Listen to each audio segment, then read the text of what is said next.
Welcome to G3 media. ముందుగా headlines చూద్దాం. కొత్త రాష్ట్రమైన తెలంగాణ అభివృద్ధిలో దూసుకుపోతోందన్న సీఎం రేవంత్ 2047కు సరికొత్త లక్ష్యాలు నిర్దేశించుకుని ముందుకు సాగుతున్నామని వెల్లడి. 2047 నాటికి తెలంగాణ $3 ట్రిలియన్ ఎకానమీగా ఎదగాలనేది మా ఆశయమన్న సీఎం.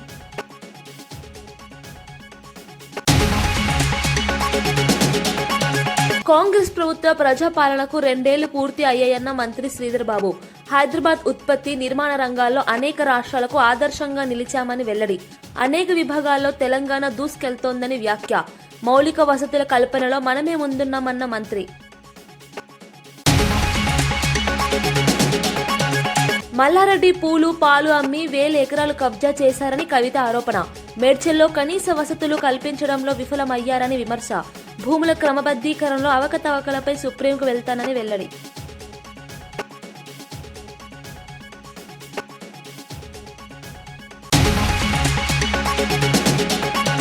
గ్లోబల్ సమ్మిట్ పై కేఏ పాల్ తీవ్ర విమర్శలు. రేవంత్ రెడ్డి 2 ఏళ్ల కాలంలో వరస్ట్ ముఖ్యమంత్రి అయ్యారని వ్యాఖ్య.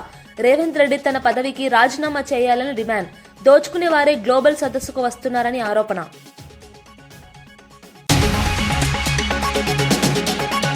మాజీ మంత్రి జగదీష్ రెడ్డి సీఎం రేవంత్ రెడ్డి కేటీఆర్ పై ఘాటు విమర్శలు గుప్పించారు. ఎస్ఎల్బీసీ టన్నెల్లో మృతదేహాలను వెలికి తీయలేని ప్రభుత్వం భారీ ప్రాజెక్టులను ఎలా పూర్తి చేస్తుందని ప్రశ్నించారు. రాష్ట్రంలో బయటపడిన 5 లక్షల కోట్ల భూ కుంభకోణం కారణంగానే రేవంత్ కేసీఆర్ పై వ్యక్తిగత స్థాయిలో వ్యాఖ్యలు చేస్తున్నారని ఆరోపించారు. కాంగ్రెస్ నాయకులే రేవంత్ తమ ముఖ్యమంత్రినని చెప్పడానికి సిగ్గుపడుతున్న పరిస్థితి వచ్చినట్టుగా పేర్కొన్నారు. ప్రజలు ఎదుర్కొంటున్న సమస్యలను పక్కన పెట్టి రాజకీయ ఆరోపణలతో ప్రజలను మభ్యపెడుతున్న దురదృష్టకరమన్నారు. అభివృద్ధి పేరుతో జరుగుతున్న కార్యక్రమాలు కేవలం ప్రచార ప్రకటనలేనని, రాష్ట్రానికి ఉపయోగపడే పనులు ఏవీ కనిపించడం లేదని విమర్శించారు. ప్రజలు అన్ని చూస్తున్నారని, సమయం వచ్చినప్పుడు సరైన తీర్పు ఇస్తారని జగదీష్ రెడ్డి తెలిపారు. ఇప్పుడు ఉపయోగించిన భాషను గాని పదాలను గాని జనరల్ గా వాడరు. అవల కొంత పౌరుషంగా మాట్లాడతారు, కొంచెం ఆవేశంగా మాట్లాడతారు. ఆ తర్వాత సహజంగానే అధికారంలోకి వచ్చినప్పుడు మళ్లీ బాధ్యతాయుతంగా మాట్లాడతారు. ఎక్కడైనా ఎవరైనా ఒక చిన్న సర్పంచ్ పదవి నుంచి మొదలు పెడితే పై వరకు కూడా ఒక వార్డు మెంబర్ కూడా నేను వార్డు మెంబర్ అయినా అని చెప్పి బాధ్యతగా ప్రవర్తిస్తాడు. కానీ వాళ్ళ ఈ ముఖ్యమంత్రికి ఆ మాత్రం విజ్ఞత కూడా లేదు. చాలా అసహ్యంగా మాట్లాడుతూ ఉన్నాడు. రోజు రోజు పెరిగిపోతుంది. బహుశా ఈ మధ్యకాలంలో ఒక 2-3 నెలల క్రితం కొద్దిగా మారిండు ముఖ్యమంత్రి అని చెప్పి కొంతమంది చర్చించుకుంటుంటే నేను విన్నా.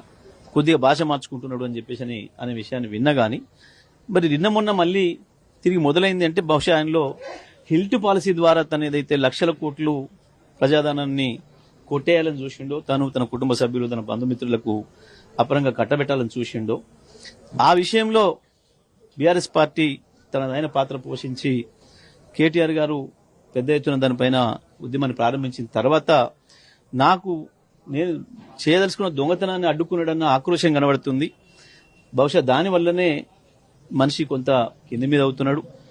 బహుశా దాని ప్రభావం అనుకుంటున్నా. ఆ ఆక్రోశం నుంచి వచ్చేవే ఈ బూతులని నేను అనుకుంటా ఉన్నా. లేకపోతే కేసీఆర్ గారి గురించి ఆయన మాట్లాడుతున్న మాటలు, నేను దేవరకొండలో ఆయన చేసిన ప్రసంగం చూస్తే నాకు మొదట ఫోన్ చేసింది కాంగ్రెస్ పార్టీ కార్యకర్తలే నాకు ఫోన్ చేసిరు ఆ ప్రాంతం నుంచి. సార్ ఏం సార్ ఈయన ఇట్లా మాట్లాడుతున్నాడు, ఇంత అసహ్యంగా మాట్లాడుతున్నాడు, ఈయన ఏం చెప్పిండు, మాకు కొత్తగా ఏం చెప్పలే, నల్గొండ జిల్లాకి ఏమి వేయలే, దేవరకొండకి ఏమి వేయలే కొత్తగా. కానీ మళ్ళీ గదే బూతులు రోత మాటలు మాట్లాడిపోయిండ్రు. మేము మా ముఖ్యమంత్రిని చెప్పుకోవడానికి సిగ్గుపడుతున్నామని చెప్పి కాంగ్రెస్ పార్టీ నాయకులే కొంతమంది నాకు ఫోన్ చేశారు ఆ ప్రాంతం నుంచి. గంత అసహ్యంగా తయారైంది ఆయన ప్రవర్తన. నిజమే, నువ్వు ఏం చేసినావు? ఎస్ఎల్బీసీని పూర్తి చేస్తా, నేను ఎట్లా పూర్తి చేస్తా, వీళ్ళేదో రాళ్ళు కట్టుకుని అందులో చచ్చిపోయినా నేను చెవ్వాలని తెస్తా. నీ ముఖానికి నువ్వు మొదలుపెట్టిన ప్రాజెక్టులో నీ మంత్రి నువ్వు చేసిన మూర్ఖ పని వల్ల ఎటువంటి పరీక్షలు జరపకుండా ఏదైతే మీరు తవ్వకం చేసినరో అందులో కార్మికులు చచ్చిపోతే ఇప్పటి వరకు గా శవాలను తీయలేకపోయినావు. నీ ముఖానికి ఇంకా నువ్వేందో కేసీఆర్ ఎల్లబడ్డాను ఏం తీస్తావు? నువ్వు ముఖ్యమంత్రివి, నీ సక్కదనము, నీ మంత్రులు 8 శవాలను తీయలేకపోయింది ఇప్పటి వరకు. ఇక నువ్వు ఎస్ఎల్బీసీ పూర్తి చేస్తావు. ఎవడు కారకుడు? ఎస్ఎల్బీసీ పూర్తి కావడానికి ఎవడు కారకుడు? నీ ముఖ్యమంత్రి నువ్వు చేసిందే కదా. నీ పాత ముఖ్యమంత్రి, నువ్వు కొత్తగా ఇయ్యాలని నెత్తికెత్తుకున్న నీ పాత ముఖ్యమంత్రి, నీ దోస్తైన నీ గురువైన నీకు ఆంధ్రప్రదేశ్ ముఖ్యమంత్రి మీరు చేసిన కుట్ర ఫలితమే కదా. ప్రపంచంలో ఎవడు వాడని టెక్నాలజీని తీసుకొచ్చి నల్గొండ ప్రజల్ని మోసం చేసింది మీరే కదా. ఇవాళ నీకు తాబేదారులుగా నీ బూట్లు దుడుస్తూ నీ మంత్రి పదవి కొనసాగించాలనుకుంటున్న నాయకులే కదా ఆనాడు కూడా అది ప్రారంభం చేసినాడు ఉన్నారు మంత్రులుగా. మీరు చేసిన తప్పుకు, మీరు చేసిన దుర్మార్గాలకి ప్రజలు మీకు శిక్ష వేస్తారు. మన దైనందిన జీవన విధానంలో భారతీయ భాషలకు ప్రాధాన్యం పెరగాలని మాజీ ఉపరాష్ట్రపతి వెంకయ్యనాయుడు అన్నారు. ఆంగ్ల భాష ఆధిపత్యం తగ్గి ప్రజలు తమ మాతృభాషలోనే ఆత్మవిశ్వాసంతో మాట్లాడే స్థితి రావాలని సూచించారు. విద్య, న్యాయ, పరిపాలన రంగాల్లో భారతీయ భాషల వినియోగాన్ని విస్తరించాల్సిన అవసరం ఉందని పేర్కొన్నారు. ప్రపంచంలోని అనేక దేశాలు తమ భాషల్లోనే వ్యవహరిస్తున్న ఉదాహరణకు గుర్తు చేశారు. భారతీయ సంస్కృతి వారసత్వాన్ని కాపాడుకునే దిశగా భాష కీలక పాత్ర పోషిస్తుందని చెప్పారు.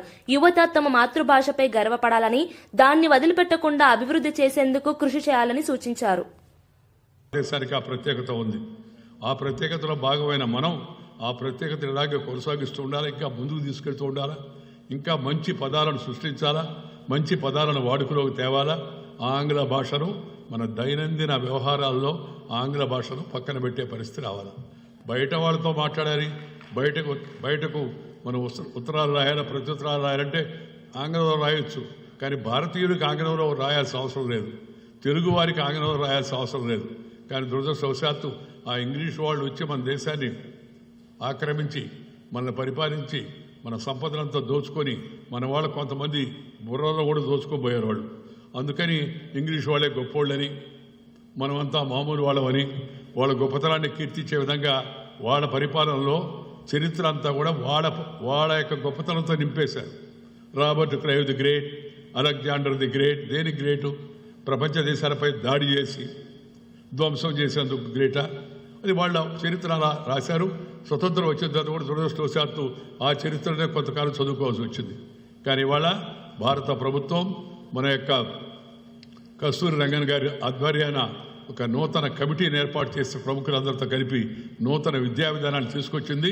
ఆ నూతన విద్యా విధానాన్ని రాబోయే రోజుల్లో అంతా రాష్ట్ర ప్రభుత్వాలు, అన్ని విశ్వవిద్యాలయాలు కూడా నూతన విద్యా విధానాన్ని పూర్తిగా అర్థం చేసుకొని దాన్ని అమలు చేయాలని చెప్పి నేను కోరుకుంటూ ఉన్నాను. సీఎం రేవంత్ రెడ్డి ప్రభుత్వంపై మాజీ మంత్రి హరీష్ రావు తీవ్ర విమర్శలు చేశారు. ప్రజాభవన్ ఇప్పుడు పార్టీలకు, పెళ్లిళ్లకు వేదికగా మారిందని వ్యాఖ్యానించారు. రాష్ట్ర పాలన రేవంత్ ప్రైవేట్ లిమిటెడ్ గా మారిపోయిందని ఆరోపించారు. గత ప్రభుత్వంలో అమలైన పథకాలను రద్దు చేయడం వల్ల ప్రజలు ఇబ్బందులు పడుతున్నారని తెలిపారు. రైతులు, మధ్యతరగతి, పేదలకు నష్టమే జరుగుతోందని అన్నారు. రాష్ట్ర ఆదాయం తగ్గుతుండగా ముఖ్యమంత్రి కుటుంబ సభ్యుల ఆదాయం పెరుగుతోందన్న ఆరోపణలు చేశారు. హైదరాబాద్ బ్రాండ్ ఇమేజ్ దెబ్బతింటోందని పేర్కొన్నారు. ప్రభుత్వ పనితీరును ప్రజలు గమనిస్తున్నారని, ఈ విధానాలు ఎన్నికలప్పుడు ప్రతికూల ఫలితాలు తెస్తాయని హెచ్చరించారు. 2 సంవత్సరాలుగా మీరు చెప్తున్నది అభివృద్ధి కాదు, అసమర్థత, పారదర్శకత కాదు, దోపిడీ, గ్యారంటీలు కాదు, గారడి. అంటే ఇది ప్రజాపాలన కాదు, ఇది నయవంచక పాలన. రేవంత్ రెడ్డి ఒక ప్రైవేట్ లిమిటెడ్ కంపెనీ పాలన ఇది. ఇలా నీ 2 ఏళ్ల పాలనలో బీఆర్ఎస్ ఎన్నో విజయాలు సాధించింది, నేను ఇందాక చెప్పాను. మరి కాంగ్రెస్ ఏం చేసింది? ఒక్కటన్నా ఉందా? ఆత్మస్తుతి, పరనింద.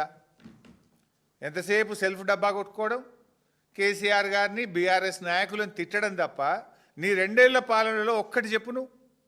నేను 10 చెప్తున్నా. Mission Bhagiratha, mission Kakatiya, 24. తెలంగాణకు ఈ గ్లోబల్ సమ్మిట్ ఒక చారిత్రక ఘట్టమని మంత్రి ఉత్తమ్ కుమార్ రెడ్డి తెలిపారు. రాష్ట్ర అభివృద్ధి దిశలో ఇది ఒక ముఖ్య మైలురాయిగా నిలుస్తుందని పేర్కొన్నారు. 2047 నాటికి $3 ట్రిలియన్ ఎకానమీగా మారే లక్ష్యంతో రోడ్ మ్యాప్ సిద్దం చేస్తోందని వెల్లడించారు. Defence, aerospace, high and technology రంగాల్లో పెట్టుబడుల కోసం ప్రత్యేక చర్చలు జరగనున్నాయని చెప్పారు. సమ్మిట్ లో సౌత్ ఈస్ట్ ఏషియన్ దేశాలతో ముఖ్య సమావేశం ఉండటం తెలంగాణ ప్రాధాన్యతను ప్రపంచానికి తెలియజేస్తుందని అన్నారు. రాష్ట్ర అభివృద్ధికి అవసరమైన అన్ని వనరులను ఆకర్షించేందుకు ప్రభుత్వం సమగ్ర ప్రణాళికతో పనిచేస్తోందని తెలిపారు. I think it's a historic event for Telangana. I think it's a milestone in Telangana's development. I congratulate Chief Minister, Deputy Chief Minister and everybody else involved in the arrangements of this global summit. అయితే మీ అందరికీ ఒక request, ఈరోజు సాయంత్రము 4 గంటలకి hall 1లో defence and aerospace సెక్టర్స్లో తెలంగాణలో పెట్టుబడులు ఆకర్షించడానికి ఒక డిస్కషన్ ఉంది. దాన్ని నేను చైర్ చేస్తున్నాను. మీరు తప్పనిసరిగా కవర్ చేయాలని కోరుకుంటున్నా. అదేవిధంగా 5:30కి సౌత్ ఈస్ట్ ఏషియన్ కంట్రీస్తో మీటింగు సెషన్ కూడా నేను చైర్ చేయబోతున్నాను. అవి రెండు కూడా మీరు కవర్ చేయాలని చెప్పి మీ అందరికీ రిక్వెస్ట్ చేస్తాను.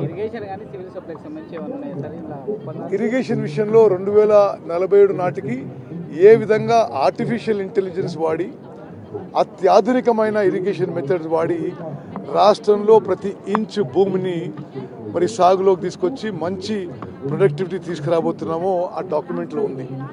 అదేవిధంగా సివిల్ సప్లైస్ విషయంలో కూడా most modern methods, best technology ఉపయోగించి ఏ విధంగా ప్రతి వ్యక్తికి, ప్రతి పౌరునికి అన్ని నిత్యావసర వస్తువులు ఇవ్వబోతున్నాం కూడా ఇది మరి మేము ఈ యొక్క సమావేశంలో ఆవిష్కరించబోతున్నాం. ప్రభుత్వం విజయోత్సవ సభలు కాదు, అపవిజయోత్సవ సభలు చేసుకోవాలని హరీష్ రావు కామెంట్ చేశారు. మరి ఇటువంటి మంచి కార్యక్రమం కూడా ఈ ఏడుపు మాటలకి మరి మనం ఏమీ మాట్లాడలేము. ఎవరేమన్నా సరే this global summit will be a huge success. Telangana అభివృద్ధి అన్ని రంగాల్లో వేగంగా కొనసాగుతోందని గవర్నర్ జిష్ణుదేవ్ వర్మ పేర్కొన్నారు. రాష్ట్ర ప్రభుత్వం నిర్ణయించిన లక్ష్యాల సాధన దిశగా స్పష్టమైన కార్యాచరణతో ముందుకు సాగుతోందని అన్నారు. 2047 నాటికి తెలంగాణను $3 ట్రిలియన్ ఎకానమీగా తీర్చిదిద్దాలన్న దీర్ఘకాలిక లక్ష్యం ప్రభుత్వం ముందుంచిందని తెలిపారు. పరిశ్రమలు, ఐటీ, ఫార్మా, ఇన్నోవేషన్ రంగాల్లో ఉత్తమ వాతావరణం కల్పిస్తున్నామని గవర్నర్ అభిప్రాయపడ్డారు. పెట్టుబడిదారులకు అనుకూలమైన విధానాలు, పారదర్శకత, వేగవంత సేవలే తెలంగాణ బ్రాండ్ను మరింత బలోపేతం చేస్తున్నాయని అన్నారు. రాష్ట్రంలో జరుగుతున్న సంస్కరణలు భవిష్యత్తులో పెద్ద మార్పులకు దారితీస్తాయని. The state today, there is a renewed focus on democratic and socio-liberal values where citizens' voices are heard more clearly. Transparency, accountability, active engagement and regular reporting are strengthening trust between people and the government. The celebrated writer Amitabh Ghosh reminds us, history is about the stories we choose to remember and the lessons we seek to learn. Telangana is choosing a story of inclusive growth with women farmers, youth and children at its core under the leadership of the Honorable Chief Minister Sri A. Revanth Reddy.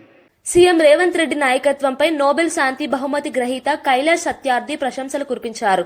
యువ ముఖ్యమంత్రి 2 ఏళ్లలోనే అద్భుతాలు చేశారని పేర్కొన్నారు.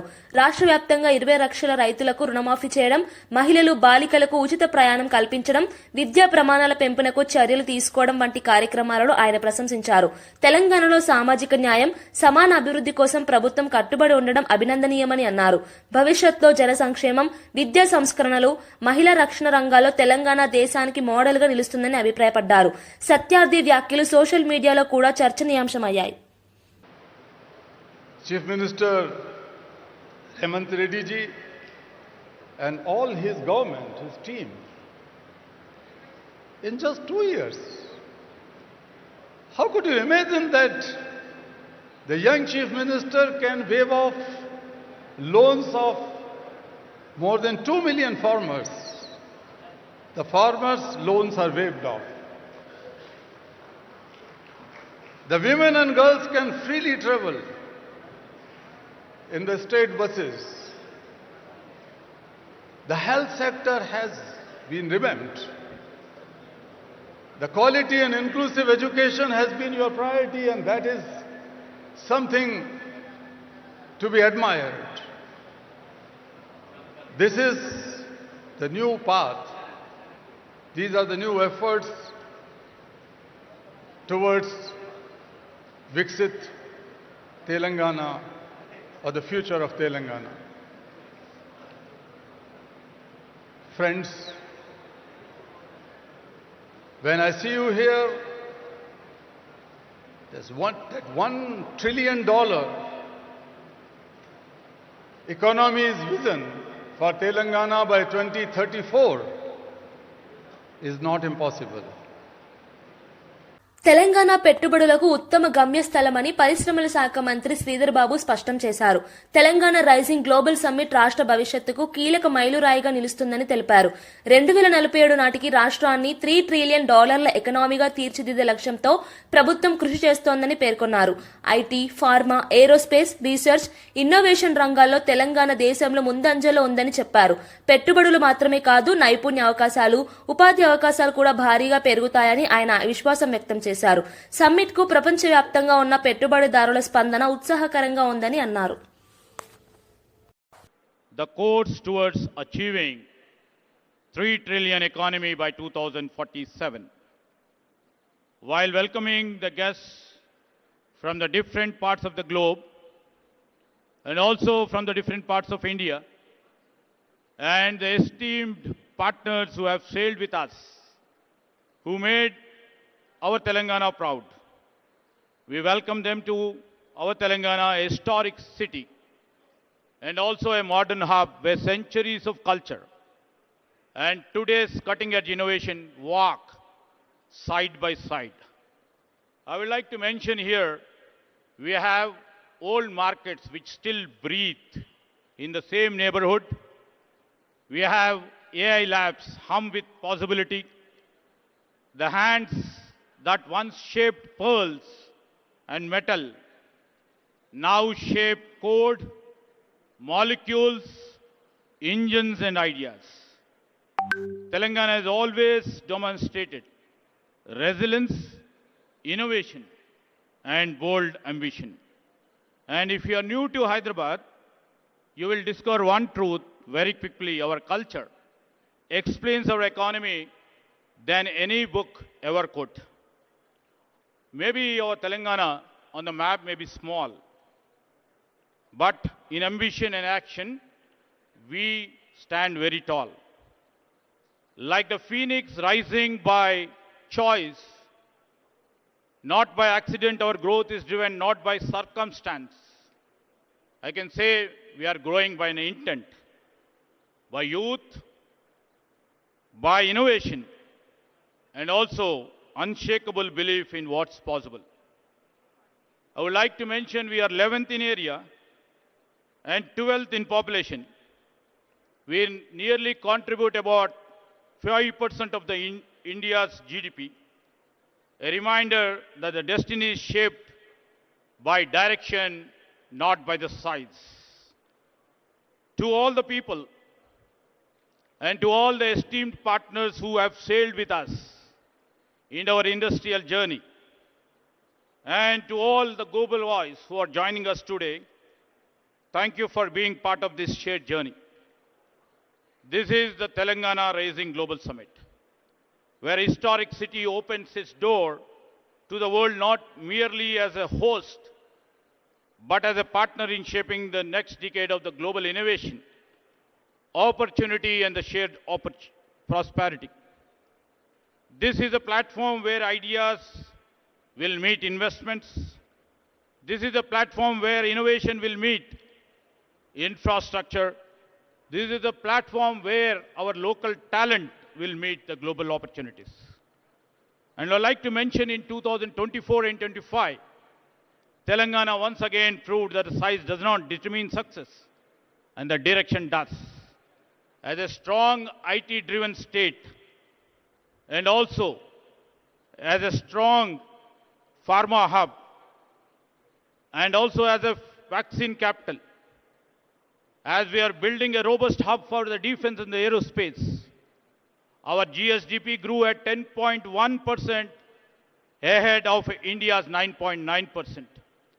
Our per capita income reached 3.7 lakh, nearly 1.8 times the national average. Our industrial and manufacturing economy grew at 7.6% ahead of India's 6.6%. I would like to mention our service sector expanded by 11.9%, faster than normal national 10.7. Industry, where in Telangana's leadership under Sri Revanth Reddy, is unmistakably growing, and we have shown the results. Telangana ప్రభుత్వంపై తీవ్ర వ్యాఖ్యలు చేసిన KA Paul ముఖ్యమంత్రి రేవంత్ రెడ్డి 2 ఏళ్ల పాలన పూర్తిగా విఫలమైందని ఆరోపించారు. హిల్ట్ పాలసీ పేరిట 5 లక్షల కోట్ల భారీ కుంభకోణం జరుగుతోందని, దీనిపై వెంటనే దర్యాప్తు ప్రారంభించాలని డిమాండ్ చేశారు. గ్లోబల్ సమ్మిట్పై ప్రజాధనం వృధా చేస్తున్నారని, పెట్టుబడుల పేరుతో ప్రజల డబ్బు ఖర్చు చేస్తున్నారని విమర్శించారు. రాబోయే రోజుల్లో ప్రభుత్వంపై మరో 17 కేసులు వేస్తానని హెచ్చరించిన కేఏ పాల్ రాష్ట్ర అభివృద్ది పేరుతో మోసపూరిత కార్యక్రమాలు జరుగుతున్నాయన్నారు. సమ్మిట్ ద్వారా ప్రయోజనం ప్రజలకు ఏమీ లభించలేదని, కేవలం ప్రచార కైఫియత్తు మాత్రమే సాగుతోందని పేర్కొన్నారు. ప్రజల అభివృద్ధి కొరకు ఏం చేస్తే అప్పుల నుంచి బయటపడతామని చెప్పాం, కానీ ఆయన వినలేదు సరికదా. ఎగ్జాక్ట్ గా ఆపోజిట్ చేసి నేను ఇచ్చిన సలహాలకు అన్నిటికీ వ్యతిరేకంగా పనిచేసి ఈ రోజు తెలంగాణ రాష్ట్రాన్ని సర్వనాశనం చేసినందుకు తక్షణమే ఆయన రాజీనామా చేయాలి. ఎందుకు రాజీనామా చేయాలి? కారణాలు బాగా వినండి. 1, 6 గ్యారంటీలు ఆయన ఇచ్చారు, ఒక్క గ్యారంటీ కూడా నెరవేర్చలేదు. అందులో 2 లక్షలు తులం బంగారం మినేస్తాన్నారు, ఇవ్వలేదు. 2 లక్షల రైతులకు రుణమాఫీ చేస్తానన్న, చేయలేదు. 5 లక్షల నుంచి 10 లక్షలు కంపెనీలు పెట్టిస్తానన్న, లేదు. 2 లక్షల ఉద్యోగాలు భర్తీ చేస్తానన్న, చేయలేదు. నిరుద్యోగులకు 4,500 అన్నారు, ఇవ్వలేదు. మహిళలకు 2,500 అన్నారు. గ్యాస్ సిలిండర్ ఇలాగ చూసుకుంటూ పోతే 100 వాగ్దానాలకి కంటే ఎక్కువ ఇష్టం వచ్చినట్టు నోటుకొచ్చినట్టు అబద్ధ వాగ్దానాలు ఇచ్చి ఓట్ల కొరకు అందరినీ మోసం చేశానని ఆయనే ఒప్పుకున్నారు. ఇప్పుడేంటి, డబ్బు లేదు, నన్ను కోసికి తినండి అంటున్నారు. అలాంటప్పుడు హైదరాబాదు దేశంలో నెంబర్ 1 సిటీ, అన్ని సిటీల కంటే. అలాంటి హైదరాబాదు రియల్ ఎస్టేట్ ఇప్పుడు పడిపోయింది. అపార్ట్మెంట్ ₹1,00,00,000 ఉన్నది 50 లక్షలు అయిపోయింది. ఎకరం ₹1,00,00,000 ఉన్నది 50 లక్షలు అయిపోయింది. 100 కంపెనీలు హైదరాబాద్ విడిచిపెడుతున్నారు. బాగుపడింది ఎవరు? ఆయన అన్నదమ్ములు లక్షల కోట్లు సంపాదించుకున్నారని ఆరోపణలు. ఆయన చుట్టూ ఉన్న మినిస్టర్లు 100,000 కోట్లు సంపాదించుకున్నారని చూసాం కదా. పొంగులేటి శ్రీనివాసరెడ్డి రెవెన్యూ మినిస్టర్ కొడుకు మీద రుజువులతో ఎఫ్ఐఆర్ అవ్వడం, 100,000 కోట్లు ఆస్తి దోచుకోవడం.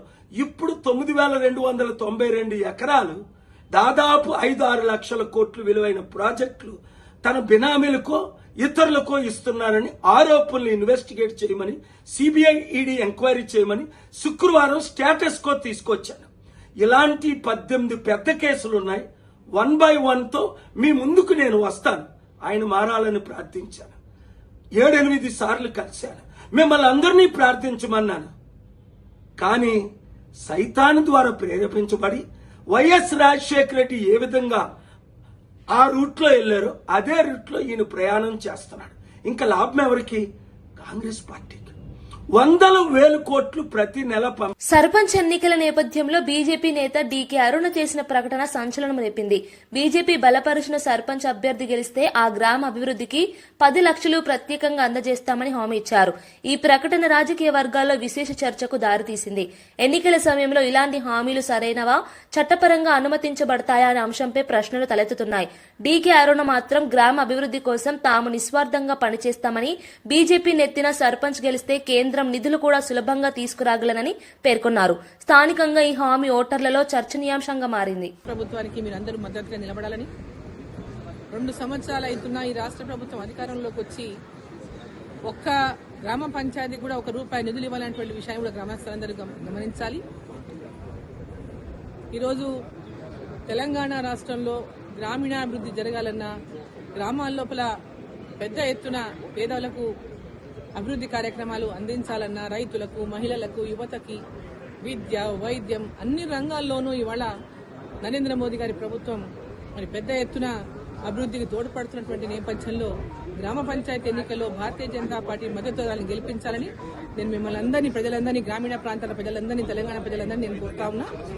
ముఖ్యంగా మన మహబూబ్ నగర్ పార్లమెంటు నియోజకవర్గంలో పోటీ చేస్తున్నటువంటి సర్పంచ్ అభ్యర్థులందరికీ కూడా భారతీయ జనతా పార్టీ తరఫున మద్దతుదారులుగా ఉండి పోటీ చేస్తున్నటువంటి అభ్యర్థులందరికీ కూడా పెద్ద ఎత్తున గ్రామీణ ప్రాంతంలో ఉన్న ప్రజలు మద్దతు ఇచ్చి గెలిపించాలని, మరి ఎంపీగా అక్కడ పార్లమెంటు సభ్యురాలుగా ఆయా గ్రామాల్లో అభివృద్ధికి పూర్తిగా నా సహాయ సహకారాలు అందిస్తాను.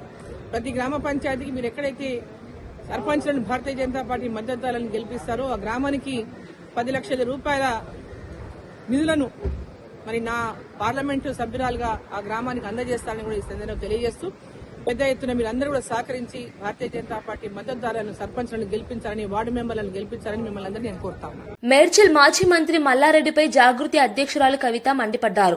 పాలు పూలు అమ్మి 1000 ఎకరాలు కబ్జా చేసుకున్న వ్యక్తిగా ఆయనను అభివర్ణించారు. మల్లారెడ్డి హయాంలో పేదలకు ఎలాంటి ప్రయోజనం జరగలేదని, మౌలిక సదుపాయాలే లేని పరిస్థితి నెలకొన్నదని విమర్శించారు. డంపు యార్డు సమస్య బీఆర్ఎస్ హయాంలో కొంతవరకు పరిష్కారం అయినప్పటికీ కాంగ్రెస్ వచ్చిన తర్వాత మళ్లీ పరిస్థితి దిగజారిందని తెలిపారు. వారి కాలేజీలు, యూనివర్సిటీలతో తమ కుటుంబం మాత్రమే లాభపడ్డారని, ప్రజలు మాత్రం సమస్యల్లోనే ఉన్నారని అన్నారు. లేబర్ మినిస్టర్గా ఉన్నప్పుడు కనీస మానవ హక్కులపై కూడా దృష్టి పెట్టలేదని కవిత విమర్శించారు. ప్రజల బాగు కోసం పనిచేసిన చరిత్ర ఆయనకు లేదన్నారు. కానీ స్కూళ్లు కానీ హాస్పిటల్ కానీ ప్రతి ఒక్కదానికి ప్రజలు ఇబ్బంది పడుతున్నటువంటి పరిస్థితి. అన్నిటికన్నా దారుణం ఏంటంటే ఇంత పెద్ద మేడ్చల్, మొత్తం ఇండియాలోనే అతిపెద్ద ఎమ్మెల్యే కాన్స్టిట్యున్సీ అని చెప్పుకునే మేడ్చల్లో, హైదరాబాద్ కి కూతవేటి దూరంలో ఉన్న మేడ్చల్లో ప్రభుత్వ జూనియర్ కళాశాల కావచ్చు, ప్రభుత్వ డిగ్రీ కళాశాల కావచ్చు తక్కువనే. మొత్తం ప్రైవేట్ పరమైపోయింది. ప్రైవేట్ ఎడ్యుకేషన్ హబ్గా మారిపోయింది. గంజాయి గడ్డగా మారిపోయింది. మొత్తం మేడ్చల్ తప్పితే అభివృద్ధి వైపు అడుగులేసింది లేదు. ఏమన్నా జరిగింది మేడ్చల్లో అంటే కేవలం ఇదివరకు బీఆర్ఎస్ ప్రభుత్వం ఉన్నప్పుడు డంప్యార్డ్ సమస్య కొంత మేరకు తీరింది. ఇప్పుడు కాంగ్రెస్ వచ్చినాక అది డబుల్ త్రిబుల్ అయింది, 2-3 గుంటలు అయిపోయింది. అదేవిధంగా అంతకుముందు కొన్ని పెన్షన్స్ వచ్చినాయి, ఆ పెన్షన్స్ ఇప్పుడు పెరగలేదు. అంతకు మించి మేడ్చల్లో నేను పూలమ్మినా, నేను పాలమ్మినా అని చెప్పే మల్లారెడ్డి గారు పూలమ్మడం, పాలమ్మడంతో పాటు అనేక ఎకరాల భూమిని కబ్జా పెట్టింది. 2 రోడ్డు విస్తరణ ఏదైతే జరగాలో జరగకుండా అడ్డుపడతా ఉన్నారు. వారి కాలేజీలు, వారి యూనివర్సిటీలు తప్పితే ప్రజలేం బాగుపడ్డారని చూస్తే మాత్రం దారుణమైన పరిస్థితి. ఎందుకంటే గవర్నమెంట్ కట్టించిన డబుల్ బెడ్రూమ్ దగ్గరికి పోయొచ్చిన మేము పొద్దున 4000 మంది ఉన్నారు. 4000 మందికి 2-3 బస్సులు కూడా లేని పరిస్థితి. మరి మినిస్టర్గా ఉండి, లేబర్ మినిస్టర్గా ఉండి కనీస మానవ హక్కుల కోసం ఆలోచించాల్సింది, అది చేయలేదు. ఇప్పుడు జవహర్ నగర్ మొత్తం ఏరియా అంతా చూస్తున్నాం. అందరితో కూడా 58, 59 జీవో కింద పైసలు కట్టించుకున్నారు రిజిస్ట్రేషన్. ఎందుకోసం కాలేదు రిజిస్ట్రేషన్? ఎందుకైతే లేవు? ఎట్లా మేయర్ గారి కుటుంబ సభ్యులకు రిజిస్ట్రేషన్ అయిందని చెప్తా ఉన్నారు, మల్లారెడ్డి గారి కుటుంబ సభ్యులకు రిజిస్ట్రేషన్ అయిందని చెప్తున్నారు. వాళ్ళకు మాత్రం రిజిస్ట్రేషన్ అయ్యి సామాన్య ప్రజలకు ఎందుకు రిజిస్ట్రేషన్ కాదు? ఎవరు కాపాడుతున్నారు మల్లారెడ్డి గారిని? ఎవరు అండదండలు చూసుకొని రిజిస్ట్రేషన్ చేసేటోళ్ళు? మేము మాత్రం దీని మీద న్యాయ పోరాటం తప్పకుండా చేస్తాం. ఏదైతే 58, 59 కింద లక్షలాది రూపాయలు కట్టి పేద ప్రజలు వెయిట్ చేస్తున్నారో అవి రిజిస్ట్రేషన్ అయ్యేంత వరకు అవసరమైతే సుప్రీంకోర్టుల దాకా కూడా తెలంగాణ జాగృతి పోతుంది, పోరాటం చేస్తుందని. అదేవిధంగా ఏదైతే ఆ డంపింగ్ యార్డ్ పరిస్థితి అలా చూస్తూ ఉంటే ఎంత దారుణంగా ఉందంటే, ఆ రోడ్లు ఇష్టం వచ్చినట్టు ఖరాబ్ చేసుకుంటూ 100ల సంఖ్యలో లారీలు రావడం, కనీసం ఎవరైనా గుద్దితే కూడా లెక్క లేకుండా రోడ్డు పక్కన పడేసుకోవడం, అవన్నీ కూడా మీ దృష్టిలో కూడా ఉన్నాయి. అటువంటి పరిస్థితుల నుంచి మారాలి. ఇవన్నీ పోని పక్కకు పెడదాం అనుకుంటే మిషన్ భగీరథ పైప్ లైన్లు ఉన్న చోట కూడా వారానికి ఒక్కసారి కూడా నీళ్ళు వస్తాయి. మరి ఏంది ఇది? మున్సిపాలిటీ వాళ్ళు మంచినీళ్ళ ట్యాక్స్ కట్టించుకోండి అంటే కూడా కట్టించుకోకుండా రిజిస్ట్రేషన్ చేయలేదని చెప్తున్నారు. ఏంది ఇది? ఇంత సమన్వయం లేకుండా ఎట్లుంటారు? ఖచ్చితంగా మల్లారెడ్డి గారు శ్రద్ధ పెట్టాలి. 1896లో జరిగిన కాంగ్రెస్ సమావేశంలోని రవీంద్రనాథ్ ఠాగూర్ వందే మాతరాన్ని ప్రజల కోసం పాడారని ఎంపీ చామల కిరణ్ కుమార్ రెడ్డి గుర్తు చేశారు. అప్పటి నుండి కాంగ్రెస్ కార్యాలయాలు, సమావేశాల్లో వందే మాతరం నిరంతరంగా పాడుతూ వస్తున్నామని పేర్కొన్నారు. ప్రస్తుతం లోక్సభలో వందే మాతరంపై చర్చ పెట్టడం నెహ్రూ, గాంధీలను చెడుగా చూపించాలన్న ఉద్దేశంతోనే జరుగుతోందని విమర్శించారు. చర్చలో కాంగ్రెస్ కూడా పాల్గొంటుందని, వాస్తవాలను దేశ ప్రజలకు వివరించనున్నామని తెలిపారు. వందే మాతరం జాతీయ గౌరవానికి ప్రతీక అని, దాని చరిత్రను వక్రీకరించే ప్రయత్నాలు అమోదయోగ్యమని పార్టీ సభలలో వందే మాతరాన్ని పాడటం జరుగుతుంది. ఇదే వందే మాతరాన్ని బీజేపీ పార్టీకి సంబంధించినటువంటి ఆర్ఎస్ఎస్ గాని, సంఘ్ గాని ఏ రోజు కూడా వాళ్ళ ఆఫీసులలో ఈ పాటను పాడినటువంటి దాఖలాలు లేవు. సడన్ గా ఈ రోజు బీజేపీ పార్టీ వందే మాతరం గురించి, వందే మాతరం గొప్పతనం గురించి పార్లమెంట్ లో చర్చ ఎందుకు తీసుకురావాలనుకుంటుందంటే, ఆ రోజున్నటువంటి నాయకులు గాంధీ గారిని గాని, నెహ్రూ గారిని గాని, వారి మీద చరిత్రలో వారు చెయ్యని విషయాలను వారి గురించి చెడుగా మాట్లాడి ప్రజలను తప్పుతో పట్టేయాలని చూస్తున్నారు. డెఫినెట్ గా వాళ్లే కాదు, మేము కూడా చర్చలో పాల్గొంటాం, వాస్తవాలను తీసుకొస్తాం ప్రజల ముందుకు. లోక్సభలో జాతీయ గీతం వందే మాతరంపై ప్రత్యేక చర్చను ప్రధాని నరేంద్ర మోదీ ప్రారంభించారు. దాదాపు 10 గంటల పాటు ఈ చర్చ కొనసాగనుండగా వందే మాతరం అర్థం, చరిత్ర, జాతీయోద్యమంలో దాని పాత్రపై వివిధ పార్టీల అభిప్రాయాలు తెలియజేయనున్నాయి. రాజ్యసభలో రేపటి నుంచి కేంద్ర హోంశాఖ మంత్రి అమిత్ షా చర్చను ప్రారంభించనున్నారు. ఈ చర్చపై దేశవ్యాప్తంగా ఆసక్తి నెలకొంది. వందే మాతరం దేశ ఐక్యతకు ప్రతీకగా నిలిచిందని, దాని గౌరవాన్ని కాపాడుకోవడం అందరి బాధ్యత అని సర్కార్ భావిస్తోంది. ఇదే సమయంలో ప్రతిపక్షం చర్చ వెనుక రాజకీయ ఉద్దేశాలున్నాయని ఆరోపిస్తోంది. చారిత్రాత్మకంగా ప్రాముఖ్యత కలిగిన ఈ చర్చ దేశవ్యాప్తంగా చర్చనీయాంశంగా మారింది. जय घोष ने देश की आजादी के आंदोलन को ऊर्जा दी थी, प्रेरणा दी थी, त्याग और तपस्या का मार्ग दिखाया था. उस वंदे मातरम का पुण्य स्मरण करना इस सदन में हम सबका ये बहुत बड़ा सौभाग्य है और हमारे लिए गर्व की बात है कि वंदे मातरम के 150 वर्ष निमित्त इस ऐतिहासिक अवसर के हम साक्षी बन रहे हैं.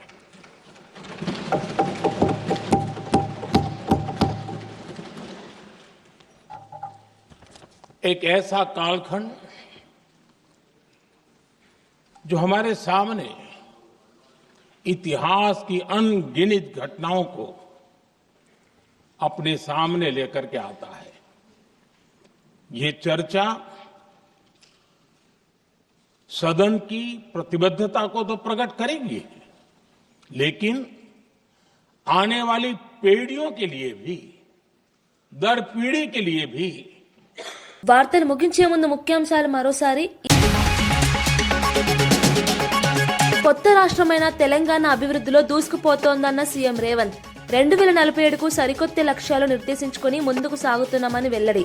2047 నాటికి తెలంగాణ $3 ట్రిలియన్ ఎకానమీగా ఎదగాలనేది మా ఆశయమన్న సీఎం.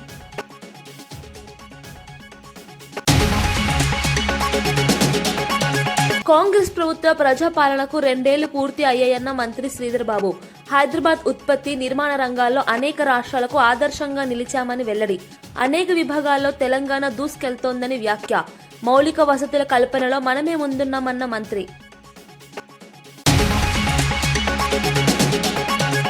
మల్లారెడ్డి పూలు, పాలు అమ్మి 1000 ఎకరాలు కబ్జా చేశారని కవిత ఆరోపణ. మేడ్చల్లో కనీస వసతులు కల్పించడంలో విఫలమయ్యారని విమర్శ. భూముల క్రమబద్దీకరణలో అవకతవకలపై సుప్రీంకు వెళ్తానని వెల్లడి.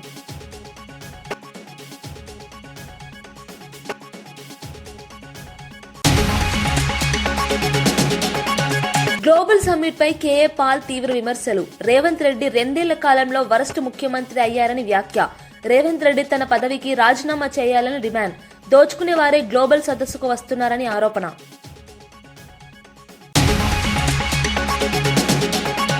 ఇవి ఈనాటి వార్తా విశేషాలు.